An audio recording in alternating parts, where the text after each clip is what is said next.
topics and opinions expressed in the following show are solely those of the hosts and their guests and not those of W4CY Radio, its employees, or affiliates. We make no recommendations or endorsements for radio show programs, services, or products mentioned on air or on our web. No liability, explicit or implied, shall be extended to W4CY Radio or its employees or affiliates. Any questions or comments should be directed to those show hosts. Thank you for choosing W4CY Radio.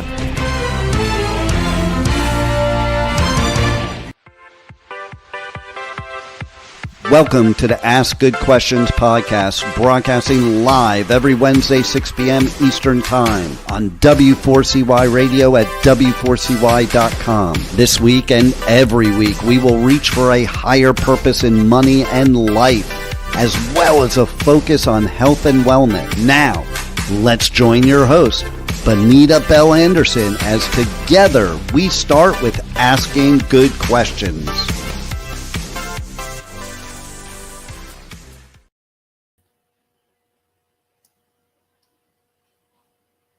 Are we on? I can't tell if I... Oh. Welcome to the good... Oh, my goodness. Welcome to the Ask Good Questions podcast. We had a little technical difficulty there, so I was not quite ready to go. So thank you so much for joining us today for Women, Money, and Power, taking control of your financial future. And my name is Bonita Bell Anderson. I'm your podcast host and a financial advisor. Let's go to the slides I have. Okay, today is all about taking control of financial future of women. Got some interesting things to share with you today, and there will be a download for you. Go to the AskGoodQuestionsPodcast.com website. There's a link for bonus downloads. There you will find a financial questionnaire that applies to this website and applies to this podcast. All right. So a little bit for those that don't know me, I am a licensed financial advisor, fiduciary. I've been an investor coach, and I've actually been in this industry for 25 years. I'm an independent SEC licensed registered investment advisor. I do have a book that has just recently come out called Money Mindset and the Suddenly Single, the ultimate guide for divorcees and widows. At the end of the podcast will be information about where you can go find that book. Now, I went through a life-changing divorce, and I also remarried, and my husband lost his first wife to cancer. So this book is all about people that go through divorces and people that lose their spouse. We all, no matter what happens to you in life, we need to know how to rebuild our life after a life-changing event. I have 3 grown daughters with their attendant spouses and children. My husband has 4 grown sons with also spouses and children. Between them all, I have 23 grandchildren. Who would have ever thought? So I enjoy doing this podcast. I'm tremendously enjoying having fun with this. I am a financial advisor. I am an author and coaching clients. So it's a busy life, and I love it that way. We are going to go through some data from a study done by Allianz, which is an insurance company. And we're going to do basically identifying financial personality, how that behavior influences the decisions you make, and women's issues and concerns. But first, we have a short 1.5-minute video to show you. So let's roll the video now. What do you want out of life? What's important to you? What kind of future do you want to build? You have so much to focus on in the here and now. It can be hard to think about tomorrow, but there's no question. The choices you make in the here and now will shape the future, both for yourself and the ones you love. There's no doubt that women face unique financial challenges. On average, women tend to live longer than men, accumulate lower lifetime earnings, and face higher healthcare costs. But your ideal financial strategy is based on knowing what you want out of life, what you want your future to be like, and what you can do right now to make that possible. Sometimes we need to take time to look after what matters, whether it's the family we have or the family we build. So if you know where you want to go, how do you get there? First, set clear goals for your future and share them with your financial professional. Continue to educate yourself on best practices for your investments and review your financial strategy often. Most importantly, whatever your goals, remember that you are not alone. We are here beside you, celebrating every win.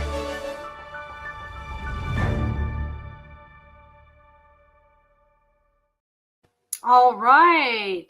So we are going to talk about all of those things that you see there on our agenda, as well as at the end, we're going to talk about 7 critical principles of sound money management that come from my book.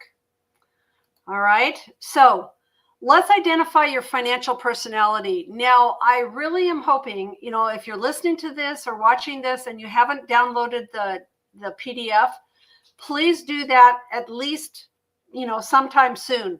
But we will go through what that test says is basically, what's your financial personality, right?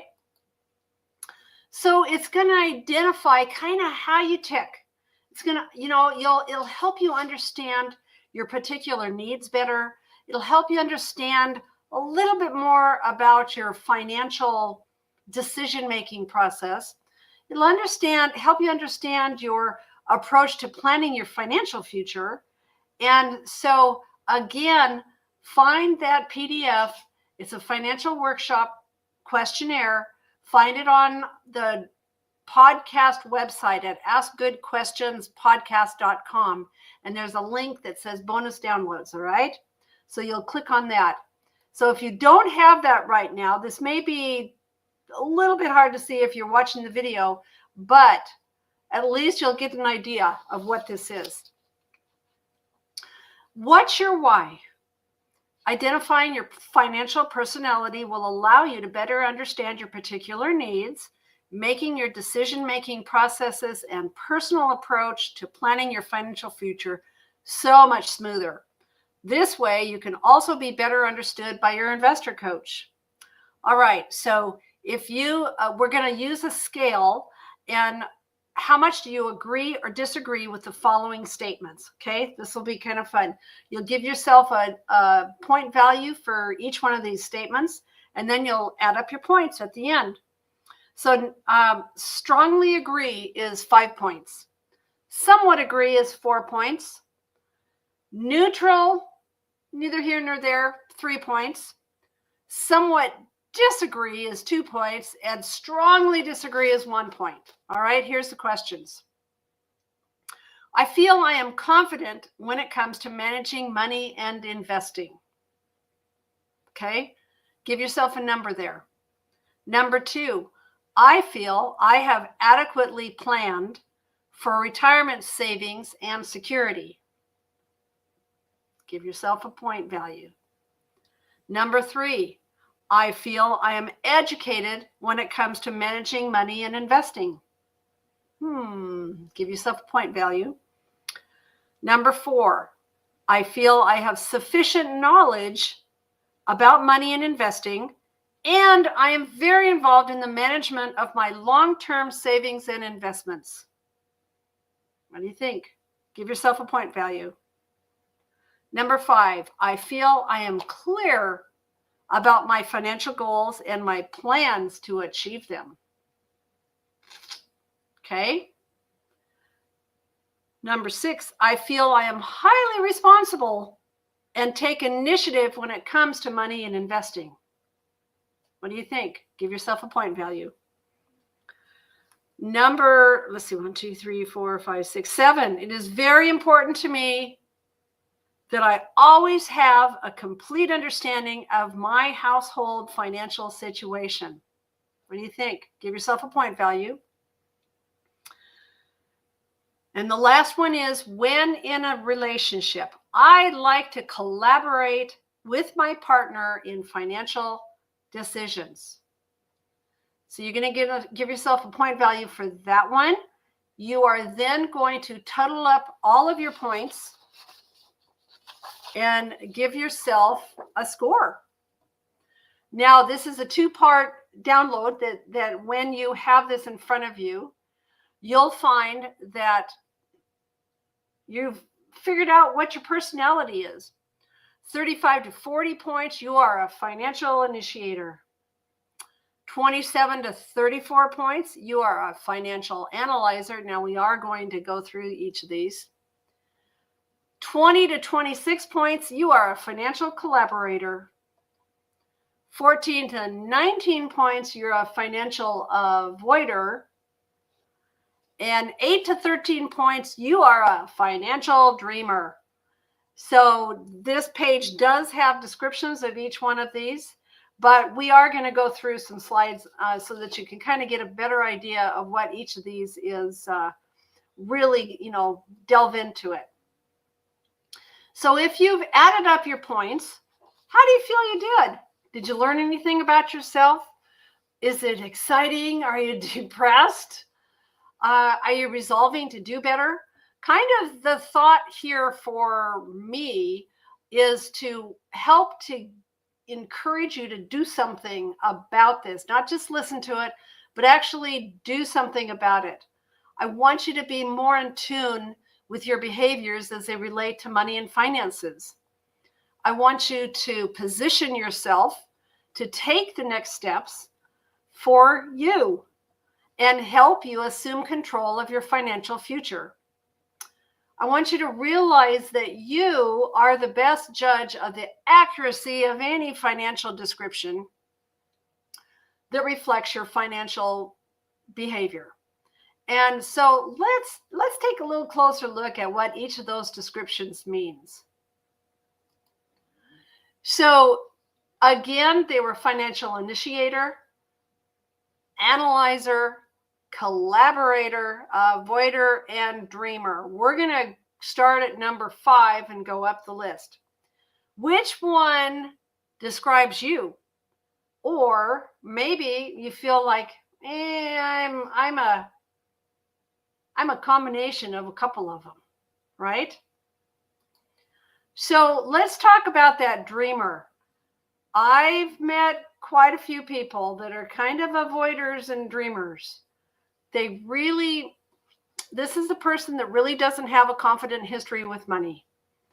They maybe have never had the opportunity or responsibility of taking care of their own money. And they feel intimidated when thinking about managing their own finances. They really lack experience and knowledge, and especially this is really can be a problem if you're suddenly divorced or if you suddenly lost a spouse who did it all. Sometimes people will feel hopeless and hope somebody else will do it. A lot of times people will defer all financial matters to a partner. So in that study I referenced, 8% of women typically identify with this type. They're comfortable with somebody else doing it. Please, please, please. It's a stereotypical approach in the past.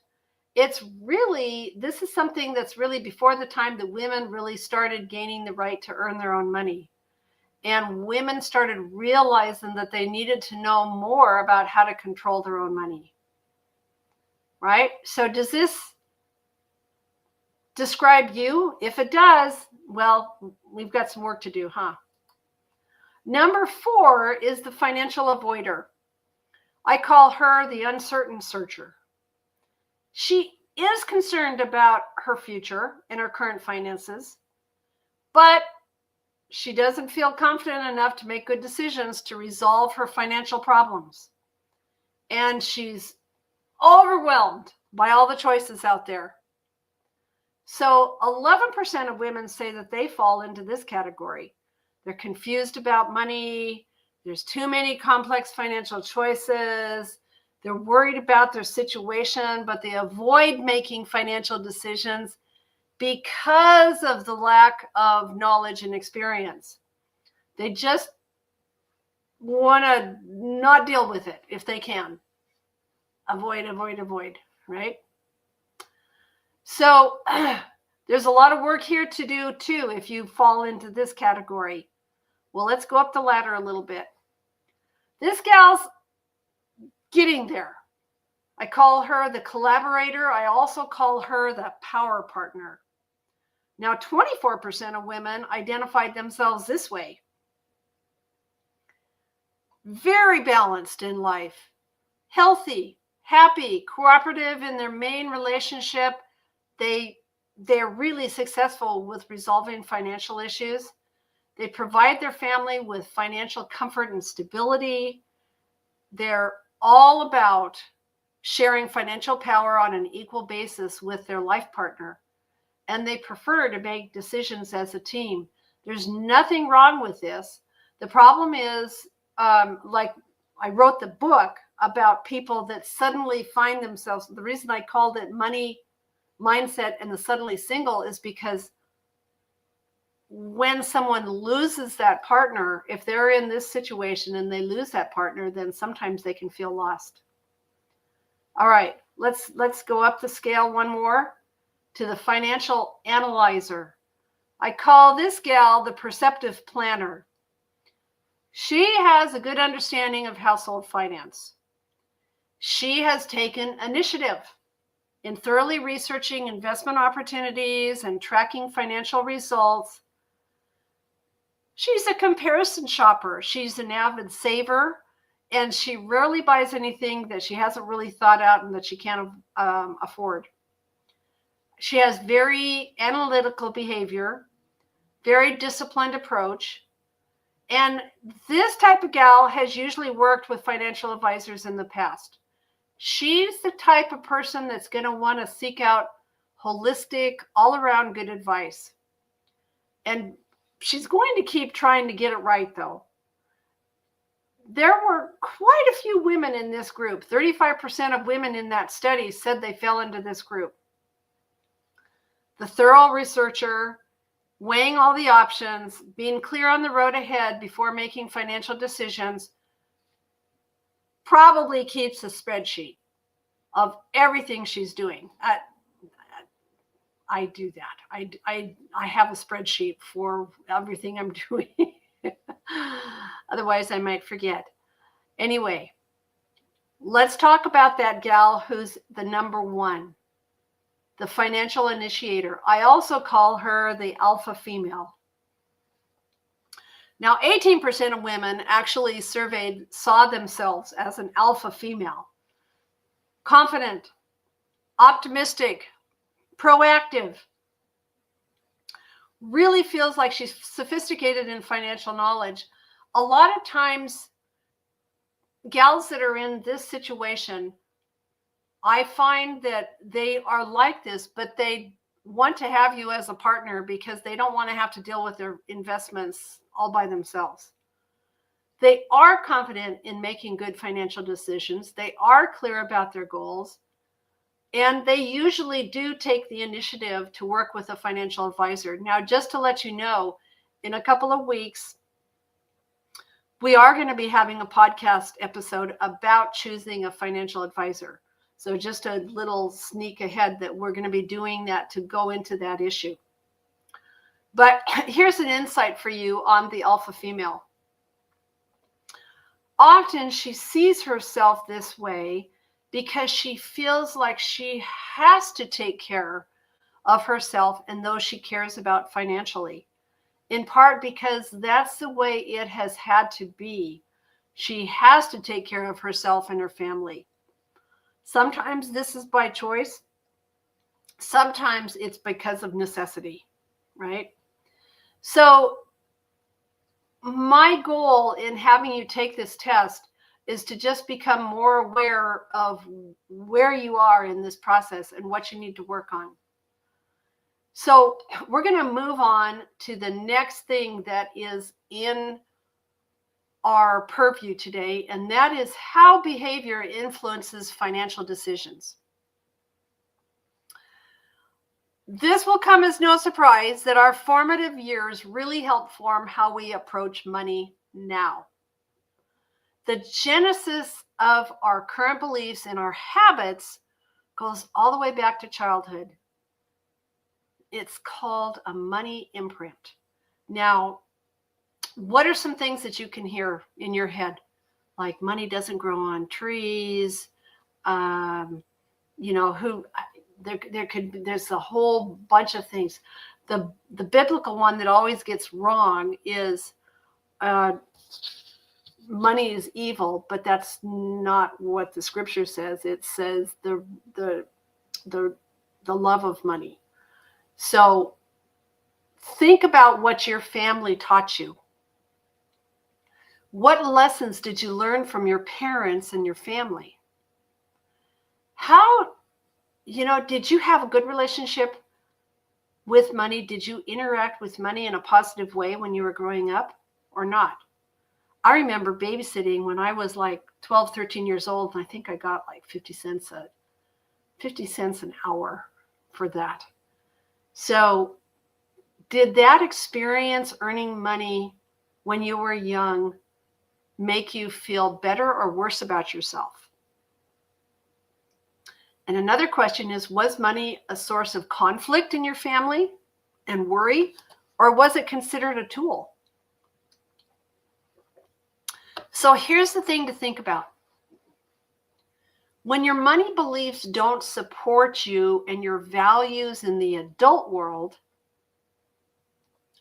it's time to construct a new set, craft a new message for yourself. One example might be, an old belief could be, I use money to show others that I am successful. That sort of thing may lead to overspending.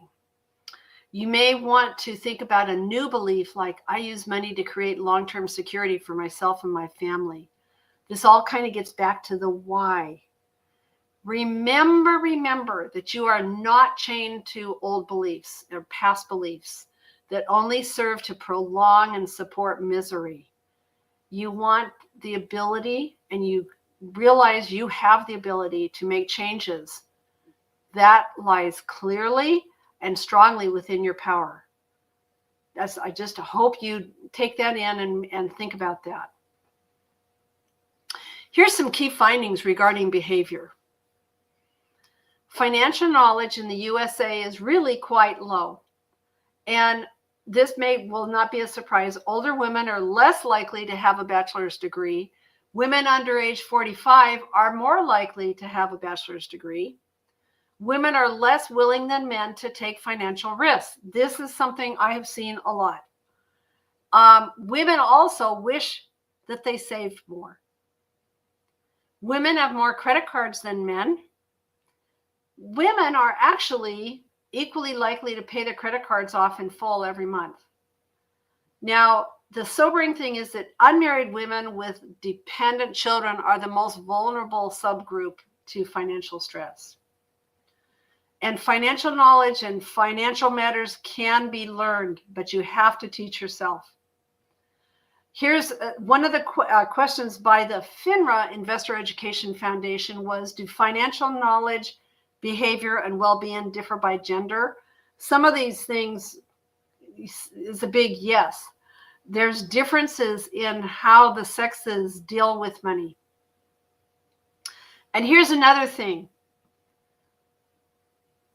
This is a fact. For every dollar that you spend on financial education by you as a consumer, the financial services industry is spending $25 on marketing its products and services to you.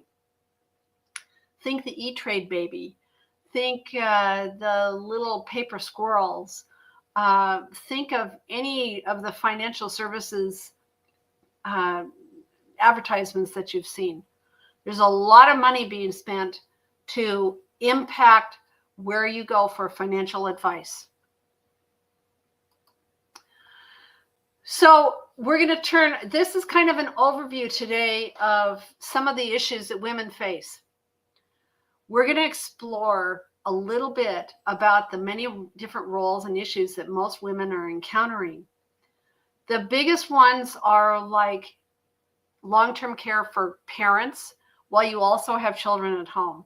Or maybe you have a child that never left home. What about disabilities and illnesses and taxes and custodial needs and healthcare? A lot of times women are pulled in several different directions because they're having to take care of their family, they're having to take care of their finances, and a lot of times they're having to take care of aging parents. It's a lot of things. And the reason that we're going to end today with doing some sound money management is I'm just thinking if you can do just one thing for yourself, that'll be a step in the right direction. That would be great. So families are not so typical anymore. There's new roles, new responsibilities, and new financial needs. There are changing dynamics, blended families, stay-at-home dads, same-sex couples, aging parents moving in, children returning after college, or maybe never leaving in the first place. Those are just some of the examples. Women are finding themselves responsible for long-term financial needs and security. The balance of power seems to be shifting towards women. There's more earning power, and many are the primary breadwinner. Many believe that women in general cannot rely on a spouse to handle investing matters, which is an interesting thing to think about. And many also say they haven't learned much from their husband or partner. So a lot of times men are just as lost.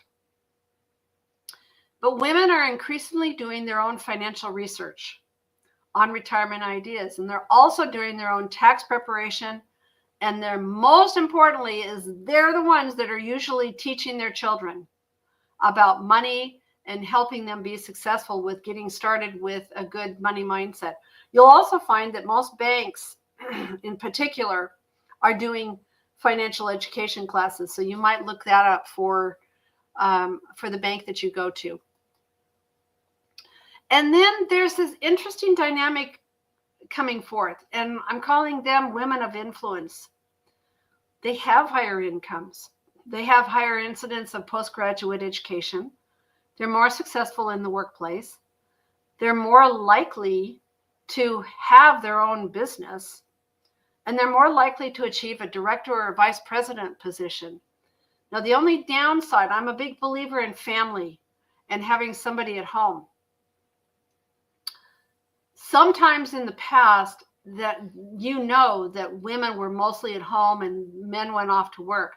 That dynamic has changed a lot. But we can say that increased financial involvement has improved their quality of life. We know that has happened. I just am hoping that it's not at the expense of family and that other ways are found to make sure that the children's needs are taken care of. All right. So we're going to go into an excerpt from my latest book, Money Mindset and Suddenly Single. We're going to talk about 7 critical principles of sound money management. This is not just for someone who's lost somebody. Anyone that's gone through any kind of life-changing event is critical, but please seriously think about each and every one of these and think about something that maybe you can implement into your life. Principle number 1 is pay yourself first. I want everybody to be thinking about this. You need to have some savings that you automatically goes into savings of some kind. With my work with people that have lots of different savings accounts and retirement accounts and all that, the principle is to make sure that you're doing something on a regular basis. The compounding advantage is, if you've heard about, the interest, the compounding interest is a great thing. And it does help you build a financially secure future. No matter what you do, make sure you're in the habit of saving for yourself and putting aside some money every single month. Principle number 2 is getting your estate in order. My mother said, take care of business. Now, that was her way of saying you need to have your will done. You need to have your estate, papers taken care of. You need to safeguard your legacy and safeguard your assets. Please find a competent attorney that you can work with to get a will done, power of attorneys, a living will, all those different things that are important because, people do die in car crashes. People do have crazy things happen. So it's the loving thing to do for your family to make sure that your family is taken care of. Make sure if you still have children at home that you have life insurance. That's going to be another topic that we're going to do in one of our episodes, is the importance of life insurance and why in the heck do you need that?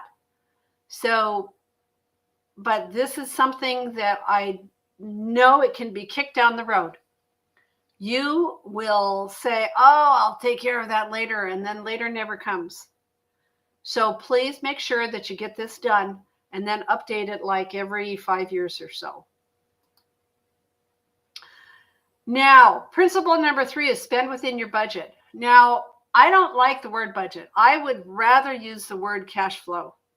And so we're going to be talking about some of these things.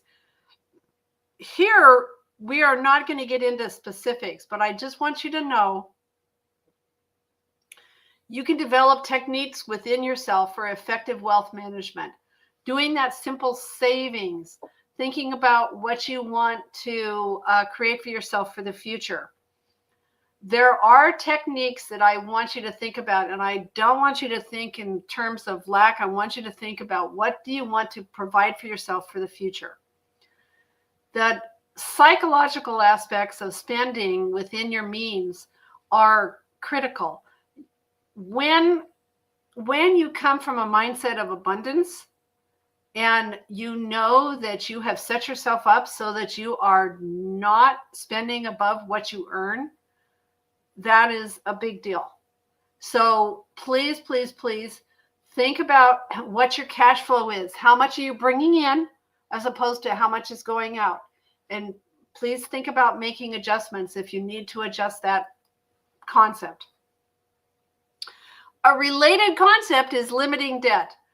Most of you will have heard of Dave Ramsey and his debt snowball method, basically taking the smallest debt and getting rid of it and then having a whole system to get rid of debt. Categorize that debt by type and interest rate. Figure out what's what and what is going on. Use that debt snowball method. Negotiate for better rates if it's something you can do. Possibly leverage financial windfalls, bonuses, tax refunds, inheritances. Think of ways that you can get yourself out of debt. And again, remember how I'm harping on automating savings for an emergency fund. Critical. You need to have, the saying is have 3 to 6 months. I'm going to tell you, have 6 months. Like if your monthly expenses that you need to have is $4,000, then think I need to have $24,000, $25,000 in a savings account just in case anything crazy happened. Explore consolidation offers if you have a need to get ahead of this. Maybe you're going to adjust your lifestyle temporarily. Maybe you're going to take another job temporarily to get rid of something that has come your way. Alternative income streams. You never know. Use a dedicated debt repayment account if you have to. But above all of this is just educating yourself on financial management. The kind of the number one thing is getting out of debt and then staying out of debt. Number 5 is tracking and paying your taxes. Don't ever let yourself get beyond that. Don't ever let yourself get into some kind of back taxes situation. There are costs and risks to getting yourself into this kind of a pit. So make sure that if you don't have an employer that's saving for taxes for you, that you're doing it on your own, or you're paying quarterly taxes, or you're doing something to keep up with this obligation, because it is there and it's always going to be with us, isn't it? Number 6 is kind of my forte, putting your money where the growth is. That means investing. And that is what I've spent my whole career on, is teaching people how to prudently invest. You need to spread your investments across a widely diversified portfolio. Again, there's going to be a podcast talking about what does that mean? What's a widely diversified portfolio? You want to add to it on a regular basis. And you're going to want to learn, what does rebalancing mean? There's terms that are unique to this world. Rebalancing basically has something to do with how much risk you take. So you want to make sure that you're not taking too much risk. If you are getting close to retirement, you need to make sure that maybe you're thinking about backing off on how much risk you take, because the market does go up and down and can be volatile. All right. And an interesting kind of side note is, and again, remember me talking to you about looking at things from a space of abundance? Well, I don't want you to overlook the importance of donations and being charitable, thinking about others instead of yourself.